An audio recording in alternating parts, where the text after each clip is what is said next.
Hey guys, ഇന്ന് ബറാത്തിൻ്റെ നോമ്പാറുന്നല്ലോ. അപ്പോൾ എന്തെങ്കിലുമൊക്കെ റെസിപ്പി ട്രൈ ചെയ്ത് നോക്കിയാലോ കരുതി.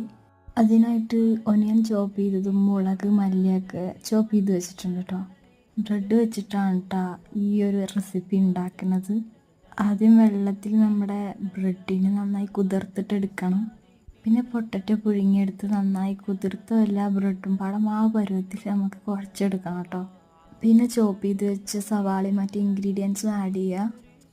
പിന്നെ മുളക് പൊടി, മഞ്ഞൾപ്പൊടി, ഗരം മസാല, ഞാൻ ബിരിയാണി മസാല കണ്ടിട്ട് ആഡ് ചെയ്തത്. പിന്നെ സോൾട്ട് കൂടെ യൂസ് ചെയ്തു. പിന്നെ ലൈസ് പൊടിച്ച് വെച്ചതും യൂസ് ചെയ്തിട്ടുണ്ടായിരുന്നു. ഇൻസ്റ്റഗ്രാമിലൊരു ബ്രെഡ് ബാൾസ് റെസിപ്പി കണ്ടിരുന്നു. അതിൽ നിന്ന് കുറച്ച് വ്യത്യസ്തമായിട്ടാണ് കേട്ടോ ഞാൻ ഉണ്ടാക്കിയത്.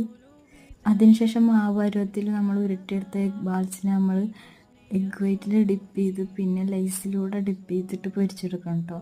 ഇതാണ് കേട്ടോ റെസിപ്പി. നല്ല ടേസ്റ്റാണോ, ഒന്ന് ട്രൈ ചെയ്ത് നോക്കൂ കേട്ടോ.